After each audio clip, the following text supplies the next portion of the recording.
যখন তারা ওই বিরাট পর্বতমালার বিস্তীর্ণ গুহার পাশ দিয়ে যাচ্ছে, তখন তারা পরামর্শ করলো, যেহেতু আমরা ক্লান্ত, চলো গুহার ভিতরে যাই, সেখানে গিয়ে বিশ্রাম করি। গুহার ভেতরে তারা যখন গেল, গুহার ভেতরে ঢুকার পরে তারা আল্লাহর কাছে আবেদন করে চাইল দুইটা জিনিস। জুড়ে বলেন, কয়টা জিনিস? এই কথাটাই আল্লাহ বলছেন, শুনেন। ইয আওয়াল ফিতয়াতু ইলাল কাহফি ফাকালু রব্বানা আতিনা মিন লাদুনকা রাহমাতাও ওয়া হায়্যি লানা মিন আমরিনা রাশাদা। আল্লাহ বলছেন, স্মরণ করো যখন যুবকেরা গুহায় গেল, তখন তারা দুটো জিনিস চাইল। প্রথম তারা দোয়া করল, রব্বানা আতিনা মিন লাদুনকা রাহমা, হে আমাদের রব, তোমার তরফ থেকে আমাদেরকে তুমি রহমত দাও। জুড়ে বলেন, কি দাও? এক নম্বরে তারা আল্লাহর রহমত চাইল, আর দুই নম্বরে তারা দোয়া করল, ওয়া হায়্যি লানা মিন আমরিনা রাশাদা, আমরা যে কঠিন পথে আছি আমাদের পথ চলা সহজ করে দাও। কয়টা জিনিস চাইল? আল্লাহ দোয়া কবুল করেছে কি করে নাই? মূল জায়গায় চলে আসছেন আপনারা। আল্লাহ তাআলা বললেন, তোরা ঈমানের কারণে ঘরবাড়ি ছেড়ে দিলি, তোদের এলাকা, বউ বাচ্চা, এলাকা সব ছেড়ে দিয়ে আসলি, তা আমি তোদেরকে ছেড়ে দিব কেন? তোরা চাইছো দুইটা জিনিস। এক নাম্বার চেয়েছিস রহমত, যা রহমত দিলাম। কিভাবে রহমত দিলেন আল্লাহ? পরের আয়াতে আল্লাহ বলেছেন কেমন করে আমি তাদেরকে রহমত দিলাম, শোনো। আল্লাহ তাআলা বলছেন, ফাদরাবনা আলা আযানিহিম ফিল কাহফি সিনিনা আদাদা, আমি তাদের দুই কান বন্ধ করে দিলাম। দুই কান বন্ধ করে দিয়ে কয়েক বছরের জন্য, লম্বা সময়ের জন্য ঘুম পাড়ালাম। কত সময়ের জন্য ঘুম পাড়ালাম? আল্লাহ বলছেন, ওয়ালা বিথু ফি কাহফিহিম 300 সিনিনা ওয়াজদাদু 9 309 বছরের জন্য ঘুম পাড়ালাম। সুবহানাল্লাহ বলবেন না? আল্লাহর কাছে তারা চেয়েছে কি? জোরে বলতে হবে। আল্লাহ দিছেন কি? তা আপনারা বলবেন, হুজুর আল্লাহর কাছে চাইছে রহমত, আল্লাহ দিলেন ঘুম, মিলল কেমনে? ঘুমের চেয়ে বড় রহমত দুনিয়ায় আর কিছুই নেই। বহু মানুষের টাকা আছে, পয়সা আছে, সুন্দরী বউ আছে, ক্ষমতা আছে, সবই আছে, রাতের বেলা বিছানার এই পাশ থেকে ওই পাশে যায়, তার ঘুম নাই।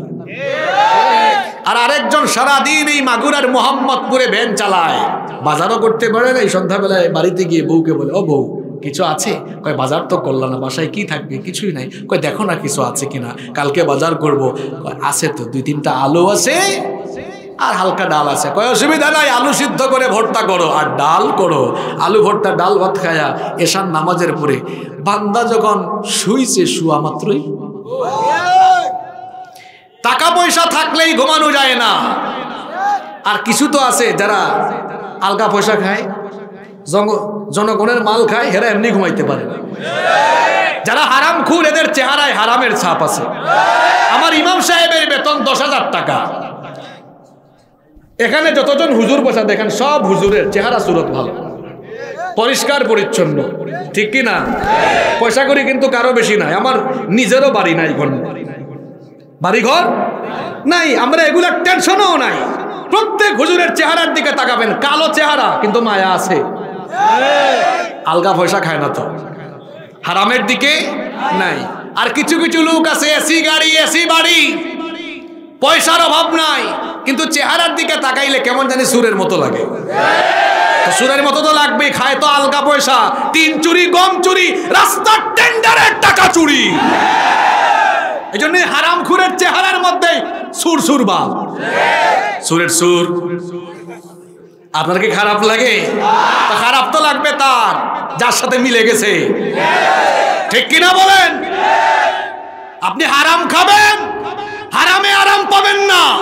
হারাম পন্থায় যত টাকা কামাবেন, মরার আগে সব টাকা আপনি বিদেশে চিকিৎসার জন্য দিয়ে আসতে হবে। আপনার বউ বাচ্চা পঙ্গু হবে, আপনার পরিবারে গজব আসবে। কি মনে করছেন হারাম রাখতে পারবেন? পৃথিবীর একটা হারাম খুরো হারাম পয়সা রাখতে পারবে। আমরা কোথায় ছিলাম মনে আছে? চাইছে কি? দিছেন কি? কেমন ঘুম শুনেন না, ঘুমের ডিজাইনটা শুনেন। ফাদারাবনা আলা আযানিহিম ফিল কাহফি, গুহার ভেতরে কান বন্ধ করে দিয়েছে। আপনি বলবেন হুজুর ঘুমের সাথে কান বন্ধের কি সম্পর্ক? হ্যাঁ, বিজ্ঞান তো এটাই বলে। আমরা যখন ঘুমাই প্রথমে আমাদের চক্ষু ঘুমায়, এরপরে আমাদের গোটা শরীর ঘুমে নিস্তেজ হয়ে গেলে সবার শেষে কান ঘুমায়। সবার শেষে কি ঘুমায়? কান। যে আমাদের চোখ ঘুমালেও কান যে ঘুমায় না, এটার প্রমাণ হলো এই দেখেন, এখনো ওয়াজ শুনতে শুনতে সাকিনা নাজিল হচ্ছে তো অনেকের জিমা নিয়ে আসছে, দেখছেন যায় কেমনে? এই যে বিকট আওয়াজ চক্ষু দিয়ে গেল না কান দিয়ে গেল? একটা গ্লাস ভেঙেছে, বিকট আওয়াজ, কি হয়েছে? কোন দিক দিয়ে ঢুকছে? তাহলে আমরা ঘুমালেও কান খোলা থাকে। আল্লাহ বলেছেন তোরা চেয়েছিস রহমত, যাই এমন রহমত দিলাম তোদের কান একদম বন্ধ, যাতে তোদের ঘুমে কোনো ডিস্টার্ব না। সুবহানাল্লাহ পড়বেন না? আরো কি হয়েছে? আমি তো আয়াতগুলো বলতে গেলে অনেক লম্বা সময় চলে যাবে, আপনারা পড়ে নেবেন। এই যে আয়াত নাম্বার হলো 17 এবং 18, ওই আয়াতগুলোতে আল্লাহ বলেছেন এরা যে গুহার মধ্যে ছিল, ওই গুহার মধ্যে, গুহাটা ছিল গুহার মুখ উত্তর দিকে, সূর্য যখন উদিত হতো সূর্যের আলো একদম গুহার ভেতরে ঢুকতো। এখন সূর্যের আলো যদি দেহের মধ্যে লাগে ঘুম ভেঙে যাবে না? এজন্য আল্লাহ এই আয়াতগুলোতে বলেছেন এদের ঘুমে যেন ডিস্টার্ব না হয়, আমি আল্লাহ আমার এই ঈমানদারদেরকে এত আরাম দিয়েছি, প্রতিদিন সূর্য উঠানোর সময় আমি ডান দিকে কাত করে উঠাতাম, ডুবানোর সময় বাম দিকে কাত করে ডুবাতাম, ঘুমে যেন ডিস্টার্ব না হয়। আপনি আল্লাহর হয়ে যান, আল্লাহর তামাম সৃষ্টি জগৎ আল্লাহ আপনার বানায় দিবেন। সুবহানাল্লাহ। আবার চিত হইয়া শুয়ে থাকলে তো মাটি দেহ খেয়ে ফেলবে। এজন্য আল্লাহ বলেছেন ওয়ানুকাল্লিবুহুম যাতাল ইয়ামিনি ওয়া যাতাশ শিমাল, মাঝে মাঝে ডান কাত করিয়েছি, মাঝে মাঝে বাম কাত করিয়েছি, মাটি যেন পোকামাকড় যেন এদেরকে কামড়াইয়া খাইতে না পারে। সুবহানাল্লাহ। তাহলে এক নম্বরে তারা যেটা চেয়েছে সেটা পেয়েছে কি পায় নাই? আরো একটা জিনিস চেয়েছে আল্লাহ, আমাদের কাজ তুমি সহজ করে।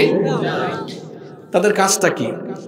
আল্লাহ এই ঈমানের কারণে আমরা আমাদের এলাকায় থাকতে পারলাম না, আমাদের এলাকার মানুষজন থাকতে দিল না, বাদশাও থাকতে দিল না। আল্লাহ এদেরকে তুমি সাইজ করো। আল্লাহ বলেন যা তোরা ঘুমায় থাক, আমি সাইজ করব। কেমনে সাইজ করেছেন? 309 বছর এরা ঘুমিয়ে, আর আল্লাহ তাআলা ধাপে ধাপে জেনারেশন বাই জেনারেশন 309 বছরে ওই রাষ্ট্রের প্রত্যেকটা মানুষকে আল্লাহ ঈমানদার বানিয়েছেন। কত বছরে? এখন তো কাহিনী একটা হয়েছে, বলবো? শেষের অংশটা কিন্তু মজাদার থাকে, তাই না? এবার আমরা শেষ অংশে চলে আসছি। এরা ঘুমায় আছে কত বছর? এদিক থেকে আওয়াজ হয় না, কত বছর? ভয় পাইয়েন না, আর 10 মিনিট যাবে, ভয় পাইয়েন না। কত বছর ঘুমাইছে? 309 বছর পরে এরা হঠাৎ করে ঘুমের থেকে উঠছে। এরা তো উঠে নাই, উঠাইছে কে? এখন এদেরকে 309 বছর পরে আল্লাহ ঘুমের থেকে উঠাইছেন। এমনি এমনি কিন্তু উঠান নাই, একটা কারণ। কারণটা একটু পড়ে বলি। হেরা যখন ঘুম থেকে উঠছে তখন একটা আরেকটারে জিগায়, কি জিগায় বলবো? একটা আরেকটারে জিজ্ঞেস করে, আচ্ছা আমরা যে ঘুমাইলাম, কি রে আমরা যে ঘুমাইছিলাম কতক্ষণ ঘুমাইলাম? জিজ্ঞেস করে কাম লাবিস্তুম, এই কতক্ষণ ঘুমাইছো? একটা জবাব দেয়, কয় লাবিসনা ইয়াউমান আও বা'দা ইয়াউম। এটা সূরা কাহফের আয়াতে, লাবিসনা ইয়াউমান আও, কয় মনে হয় হাফ ডে, অর্ধেক দিন। আরেকজন কয় না, ঘুমটা একটু লম্বা হয়েছে, মনে হয় পুরা দিন ঘুমাইছে। তর্ক বিতর্ক। এখন একজন কয় ফুল দিন, আরেকজন কয় অর্ধেক দিন। তর্কাতর্কি শুরু হয়েছে। আরেকজন কয় ধরে মিয়া, তর্কাতর্কি বাদ দাও, কতক্ষণ ঘুমাইছি আমরা জানি না। রব্বুকুম আ'লামু বিমা লাবিসতুম, কতক্ষণ ঘুমিয়েছি জানেন কে? বাদ দাও, ঘুমের থেকে উঠলে পেটে কি লাগে? ক্ষুধা লাগছে, সব বাদ দাও। কয় যার যার পকেট থেকে, তখন তো রৌপ্য মুদ্রা ছিল, সবাই ইয়ে করো, রৌপ্য মুদ্রা বের করো, পয়সা বের করো। বের করছে, কইরা একজনের হাতে দিয়েছে, হাতে দিয়ে বলেছে فَبَعَثُوا أَحَدَكُمْ بِوَرِقِكُمْ هَذِهِ إِلَى الْمَدِينَةِ فَلْيَنظُرْ أَيُّهَا أَزْكَى طَعَامًا। যাও এই রৌপ্য মুদ্রাগুলো নিয়ে বাজারে যাও, আর শোনো, বাজারে গিয়ে যা পাও তা কিনে ফেলিও না, আমরা কিন্তু ঈমানদার, বেঈমান না। ফালইয়ানজুর আইয়ুহা আজকা তুআমা, পবিত্র রিজিক কোনটা আছে দেখে হালাল জিনিসটা কিনে নিয়ে আসো। শুনতে শুনতে আপনারা এখন একজনকে টাকা দিয়েছে, বাকিরা বলতেছে এমনি যাইও না, মুখটুক বান্ধা যাও, দেখলে কিন্তু মুখটুক বান্ধা বের হয়েছে, চক্ষু তো আর বান্ধা না। এখন গুহা থেকে বের হয়ে আর সব দেখে উলট পালট লাগে, কিরে আজ থেকে 20 বছর আগে এই দাতিয়া দাহ, যে কঠিন নাম দাতিয়া দাহ, দাতিয়া দাহ, দাঁত ভেঙে যায় আমার, এজন্য নামও দিছে দাতিয়া দাহ, মানে দাঁত আদা হয়ে যায়, কুল্লা নাম ফাতিউরা, হ্যাঁ দাতিয়া দাহ। 20 বছর আগে কি দাতিয়া দাহ এরকম ছিল? আরো অনুন্নত ছিল। আরো 30 বছর আগে, আরো 50 বছর আগে, আরো 100 বছর আগে আমার মনে হয় এখানে নদী ছিল, আছে নদী। তাহলে এই যে বের হয়েছে টাকা নিয়ে বাজারে যাচ্ছে কত বছর পরে, মনে মনে ভাবতেছে অর্ধেক দিন বা কই কি রে, সব উলট পালট লাগে কেন এলাকা। আচ্ছা বুঝছি ঘুমের থেকে উঠছে এই জন্য মনে হয় একটু এরকম এরকম লাগতেছে, কিন্তু সামনে আগাচ্ছে দেখে মানুষজনও চিনে না, সব নতুন নতুন মানুষ। কিরে করিম চাচা, রহিম চাচা, আবদুল্লাহ, আব্দুল সামাদেরা কোথায়? কয় অসুবিধা নাই, বুঝছি মনে হয় আমাদের এলাকায় পিকনিকে আসছে মানুষজন, এই জন্য নতুন নতুন মানুষ। ভাবতে ভাবতে ভাবতে ভাবতে গিয়েছে কোথায়? বাজারে গিয়েছে। বাজারে গিয়ে এ ভাই এটা দেন ওইটা দেন, খাবার দাবার কিনছে। কেনার পরে ওই যে পকেটে রৌপ্য মুদ্রা নিয়ে আসছে, ওইটা দিয়ে চলে যাচ্ছে। দোকানদার কয় এ মিয়া, তুমি জিনিস নিয়ে গেছো, তোমার জিনিস, আমার জিনিস কই? মানে কয় টাকা কয়? কয় দিলাম তো। কয় ফাইজলামি করো, এদিকে আসো, তুমি তো সাংঘাতিক জিনিস, এটা পাইছো কোথায়? এটা তো গুপ্তধন। আচ্ছা বলেন তো, এখন যে আমরা পয়সা ব্যবহার করি, যে টাকা আছে, টাকা মুদ্রিত কাগজ তো এগুলো, তাই না? কাগজের টাকা। এখানে যাদের বয়স 15-20 বছর, তোমরা তো 25 পয়সা, 50 পয়সা, 10 পয়সা, 20 পয়সা দেখো নাই, আমরা দেখছি না? আমরা দেখেছি, এরা এগুলো দেখে নাই। 1 পাই 2 পাই আমার চাচা বলছেন ছিল না? পাকিস্তান পিরিয়ডে মুদ্রা আরেক রকম ছিল, ভারত যখন ছিল তখন মুদ্রা আরেক রকম, ব্রিটিশ পিরিয়ডে আরেক রকম ছিল। যেমন এখন আমাদের প্রায় সব টাকায় বঙ্গবন্ধুর ছবি আছে, একটা সময় কিছু কিছু টাকায় দুয়েলের ছবি, স্মৃতিসৌধের ছবি ছিল না? তো যখন যারা রাষ্ট্র পরিচালনা করেন, এটা সকল দেশেরই নিয়ম, সেরকম করেই টাকাগুলো কি হয়, মুদ্রণ হয়, চেঞ্জ হয়, এটাই রীতি, এটাই নিয়ম আসলে। তো সে যে টাকাটা দিয়েছে পণ্য কেনার পরে, এই রৌপ্য মুদ্রায় তো ওই সময়ের বাদশার ছবি মুদ্রণ করা আছে, এবং এটা অনেক আগে, মারাও গেছে। দোকানদার বলতেছে এই ভাই তুমি এদিকে আসো, তুমি টাকা দিলে না। কয় দিছি না। এগুলা কি? কয় এগুলা টাকা না, তুমি এটা কোন জায়গা থেকে চুরি করছো আগে ওইটা বলো, এত আগের জিনিস পাইছো কেমন? কয় কি এর চুরামি, এগুলো তো আমাদের জিনিস। কয় না না, তাহলে তুমি গুপ্তধন পেয়েছো, কোথায় পেয়েছো বলো? শিকার ওখানে সে যখন বলে না এগুলো আমার, কোথাও পাই নাই, চুরিও করে নাই, সেই সময়ে নগরের প্রধান ব্যক্তিকে বলা হতো নগর কোতোয়াল। যেমন পৌরসভা, সিটি কর্পোরেশনের মেয়র আছেন না, তো এরকম ওই সময়ে বলা হতো কোতোয়াল। তো এই দোকানদার কোতোয়ালকে ডেকে এনেছে। কোতোয়াল দেখে বললো হায় হায় হায়, তুমি নিশ্চয়ই এটা চুরি করেছো বা কোনো জাদুঘর থেকে এনেছো, অথবা তুমি কি গুপ্তধন পেয়েছো? কয় না, এটা আমাদের। শিকার যখন করে না, কোতোয়াল খবর পাঠাইছে, ডেঞ্জারাস কেস,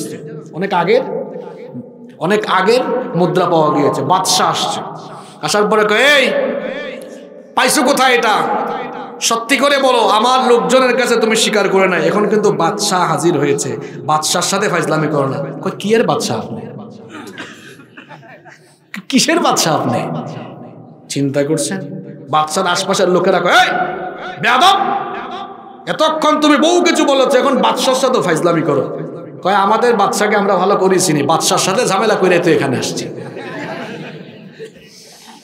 এবার বাদশাহ কয় বাদশার সাথে ঝামেলা করে আসছে মানে? কয় আছে তো, আমরা আরো আছি।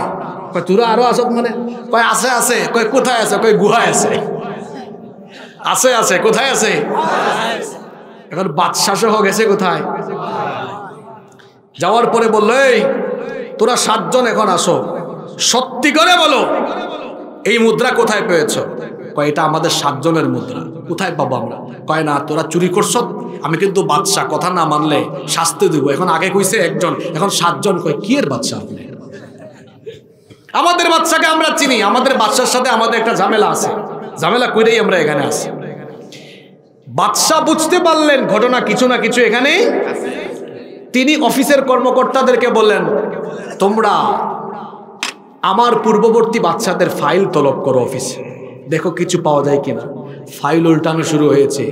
ফাইলগুলো তলব করতে করতে করতে করতে হঠাৎ করে এক ফাইল পাওয়া গিয়েছে। একজন এসে কয়, স্যার জিনিস তো পাইছি। কয়, কি পাইছো? কয়, 300 বছর আগে দাকিয়ানুস বাদশার আমলে 7 ব্যক্তির নামে মামলা আছে, এরা মনে হয় তারা।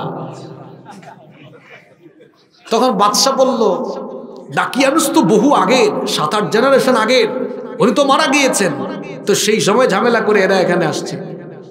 বাদশা জিজ্ঞেস করলেন, এই তোমরা যে দাকিয়ানুসের সাথে ঝামেলা করে এখানে আসছো, দাকিয়ানুস তো অনেক আগে মারা গিয়েছেন, তোমরা এত বছর ধরে গুহায় আসো কেমনে?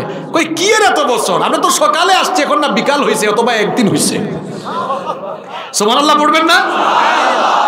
আপনারা কি বুঝতেছেন কথা? আপনাদের কি মনে হচ্ছে আমি আপনাদেরকে হাসাইয়া বিদায় নিয়ে নিব? এখন আসেন, মূল কথায় আসতেছি তো আমি। কই, কি এর 300 বছর? সকালে আসছে, এখন না বিকাল অথবা সর্বোচ্চ একদিন হয়েছে। বাদশা তখন বললেন, না, আমি রানিং বাদশা, দাকিয়ানুস তো অনেক আগেই মারা গিয়েছেন, আর তোমরা যে মামলার আসামি হয়ে গুহায় এসেছো, ওই মামলা এখন আর চলবে না, কারণ এই দেশে এখন আর কোনো মুশরিক নাই, সবাই তোমাদের মতো ইমানদার। দোয়া করছিল কয়টা? জোরে বলেন। এখন আসেন, 2টা দোয়া কবুল হয়েছে কিনা? এবার প্রশ্ন হলো, 309 বছর ধরে এরা ঘুমিয়ে থাকার পরে, 309 বছর পরে আল্লাহ কেন এদেরকে ঘুমের থেকে উঠালেন? এমনি এমনি উঠাইছেন আল্লাহ, তাই না? কারণটা কি বলবো? এবার কারণ হলো, এদের 2 নম্বর চাওয়া পূরণ হয়েছে। সব মানুষকে আল্লাহ ইমানদার বানিয়েছেন, কিন্তু একটা সমস্যা দেখা দিয়েছিল সেই আমলে। মানুষ ঈমান আনলেও মৃত্যু পরবর্তী যে আরেকটা জীবন আছে, মরার পরে আল্লাহ আবার জীবিত করে আমাদের কাছ থেকে হিসাব চাইবেন। আপনারা কি বিশ্বাস করেন? সবাই করেন তো? কিন্তু ওই সময়ের মানুষগুলো সবাই এটা বিশ্বাস করত। কিন্তু ওই বাদশা ছিলেন, রানিং যে বাদশা, তিনি ছিলেন অত্যন্ত পরহেজগার মানুষ। তিনি আল্লাহর কাছে দোয়া করেছিলেন, আল্লাহ, আমার দেশের মানুষগুলো ইমানদার হলো, ওরা তো পরকাল সম্পর্কে সন্দিহান আছে, এমন কোন ঘটনা তুমি ঘটাও যেন এক ঘটনায় সবাই সাইজ হয়ে যায়। সুবহানাল্লাহ পড়বেন না? বাদশার এই দোয়া আল্লাহ কবুল করেছিলেন। কবুল করে আল্লাহ এমন এক অলৌকিক ঘটনা ঘটালেন। একটানা 309 বছর ধরে ঘুমিয়ে থাকা এই 7 জন যুবককে আল্লাহ তাআলা জীবিত করলেন। জীবিত করার পরে আল্লাহ তাআলা এদের পরিচয় সবার সামনে ফাঁস করে দিয়ে এদের সাথে বাকিদের কথা বলালেন। কেন আল্লাহ কথা বলালেন? আল্লাহ তাআলা নিজেই সেই কথা বলছেন, ওয়াকাযালিকা আ'সারনা আলাইহিম লিয়া'লামু আন্না ওয়া'দাল্লাহি হাক্কুন ওয়া আন্নাস সাআতা লা রাইবা ফিহা। এভাবে করে আমি তাদেরকে জীবিত করেছিলাম, ঘুম থেকে জাগ্রত করেছিলাম, লিয়ালামু, যাতে করে আখিরাত সম্পর্কে সন্দেহানি পতিত হওয়া মানুষগুলো জানতে পারে, আন্না ওয়াদাল্লাহি হাক্কুন, আল্লাহর ওয়াদা সত্য, ওয়া আন্নাস সাআতা লা রাইবা ফিহা, কিয়ামত হবে, পরকাল আছে, মরার পরে আল্লাহ জীবিত করবেন, এটা যেন সবাই জানতে পারে। 309 বছর একটানা ঘুমিয়েছে, স্বাভাবিক না অস্বাভাবিক? আল্লাহ জাগ্রত করে 7-8 জেনারেশন আগে ঘুমিয়েছে। আচ্ছা বলেন তো, 1700 সালে ঘুমিয়ে থাকা কেউ যদি এখন 2024 সালে জীবিত হয়, আমরা এটা দেখলে অবাক হব না নরমালি বিষয়টা নিব? অবাক করা বিষয়। আল্লাহ বলছেন 309 বছরের গুহায় ছিল, তোরা টেরো পাস নাই। এখন এদেরকে আমি তোদের 7-8 প্রজন্ম পড়ে আমি জাগ্রত করে তোদের সাথে কথা বলাচ্ছি, তোদের চোখের সামনে সত্য ঘটনাটা দেখালাম। আমি আল্লাহ যদি 309 বছর একটানা ঘুম পাড়িয়ে রেখে আবার জাগ্রত করে তোদের সাথে কথা বলাতে পারি, সেই আল্লাহ তোরা মারা যাওয়ার পরে হাজার হাজার বছর কবরে থাকলেও তোদেরকে জীবিত করে আমি আল্লাহ আবার তোদের কাছ থেকে হিসাব নিতে পারবেন কিনা? পারবেন কিনা? তাহলে এই পুরা ঘটনার বিবরণ এজন্য দেওয়া হয়েছে যাতে আপনি কবর সম্পর্কে, পরকালীন জীবন সম্পর্কে গাফেল হয়ে নামাজ না ছাড়েন, গুনাহ না করেন, মা বাবার সাথে বেয়াদবি না করেন, স্ত্রীর হক নষ্ট যেন না করেন, মানুষের হক যেন ময়লা না খান, পরকালের ভয় যেন আপনার অন্তরে ঢুকে, এজন্য গোটা এই ঘটনাটাকে বয়ান করেছেন কে? এই হলো আসহাবে কাহাফের সংক্ষিপ্ত কাহিনী। এবার এখান থেকে 4টা শিক্ষার কথা বলে আমরা আলোচনা শেষ করব ইনশাআল্লাহ। শিক্ষা যদি বাড়ি নিয়ে যেতে না পারেন তো কি এর ওয়াজ শুনছেন আপনি? এজন্য এই 4টা শিক্ষা বাড়ি নিয়ে যান। কয়টা? 1 নাম্বার, আজকের আলোচনা থেকে, আজকের তাফসীর থেকে আমরা শিক্ষা নিলাম, ভবিষ্যতের কোনো কথা বা কাজ আমি করব বা বলবো, এটার জন্য আমি বলবো ইনশাআল্লাহ, মনে থাকবে। 2 নাম্বার শিক্ষা হলো শিরকের সাথে কোনো আপোষ চলবে না। গোটা জাতির লোকেরা শিরকে নিমজ্জিত। ওই 7 জন লোক শিরক করে নাই, তারা জানে আমরা এই শিরকে নিমজ্জিত না হলে বিপদ আসবে, মুসিবত আসবে। এটা জানার পরেও তারা শিরকে বাদ দিয়েছে, আল্লাহর দ্বীনের উপর ইস্তেকামত থেকেছে। এখান থেকে শিক্ষা হলো আমরা আমাদের সমাজের কোনো শিরকি কর্মকাণ্ডে লিপ্ত হব। অনেকে আছে বাচ্চা কাচ্চা হয় না, জিন্দা পীর মুর্দা পীরের কাছে যায় না। কোন জিন্দা পীর মুর্দা পীর সন্তান দিতে পারে না। সন্তান যিনি দিবেন তিনি কি? সূরা ফাতিহায় কি বলেন আপনি? ইয়াকা না'বুদু ওয়া ইয়াকা নাস্তাঈন। যা চাইবো কার কাছে চাইবো? আল্লাহ, আমরা তো তোমার কাছেই চাই। এটা তো আপনি সূরা ফাতিহায় ঘোষণা দিলেন, তারপরে আল্লাহর কাছে না চেয়ে অন্যদিকে যাচ্ছেন কেন? আল্লাহ হেফাজত করেন। 3 নম্বর শিক্ষা হলো জালিমের সামনে হক কথা বলতে হবে। কখনো হক কথা বলতে গিয়ে চুপ থাকা যাবে না। যে ব্যক্তি হক বলা থেকে চুপ থাকে সে বুবা শয়তান। এখন ঠিক বলে আর স্লোগান দিয়ে আপনারা এখান থেকে চলে যাবেন না। জাতির এই ক্রান্তি লগ্নে আপনাদের সন্তানগুলোকে বাঁচানোর জন্য এই অশিক্ষা কুশিক্ষার বিরুদ্ধে প্রত্যেকটা ব্যক্তিকে এখন হকের আওয়াজ বুলন্দ করতে হবে। এই ঠিক বইলা প্যান্ডেলে আওয়াজ ভারী কইরা বাড়িতে গেলে চলবে না। বাপের বেটা হলে প্রত্যেকে নিজ নিজ জায়গা থেকে পারলে প্রতিবাদ করেন। আমরা তো বলে যাচ্ছি, আমাদের ইমানি দায়িত্ব তো আমরা পালন করছি। আমাদেরকে কেউ যদি মেরে ফেলার হুমকিও দেয়, তাও আমরা কোরআনের পথে যারা পথ বাড়িয়েছি, আমরা প্রয়োজনে মরতে রাজি, হক কথা বলতে আমরা কখনো চুপ থাকতে রাজি না। বসেন, আপনার এই স্লোগান দরকার নাই ভাইজান, বসেন। যেটা বলেছি ওইটা, বাপের বেটা হইলে আপনি নিজের জায়গা থেকে প্রতিবাদ করে দেখাই দিন। ব্রাক ইউনিভার্সিটির আসিফ সাহেব দেখায় দিয়েছে, এটা বেড়াই কাম করছে, ঠিক কিনা বলেন? আপনি একটু বাসায় গিয়ে দেখিয়েন, যারা বুবার মতো চুপ হয়ে আছে, বুবা শয়তান, তাদেরকে বলছে তোমার বাচ্চার বইগুলা হাতে নিয়ে দেখিও। লীলাবালি লীলাবালি, সারেগামা পাধানিসা, ওখানে আছে অন্তরা ফাহিমের প্রেমের গল্প, ওখানে আছে কিভাবে ছেলে মেয়ে হাত ধরে চুমাচুমি করবে সেই গল্প, সেখানে আছে একতারা দুতারা সেতারা, সেখানে আছে ট্রান্সজেন্ডার, সেখানে আছে অসভ্যতা, সেখানে আছে নোংরামি। 1-2 পৃষ্ঠা হইলে মানা যেত। প্রতিটা বইয়ে বইয়ে পাতায় পাতায় এত অসঙ্গতি, এগুলো উদ্দেশ্য প্রণোদিত। কয়টা শিক্ষা বললাম?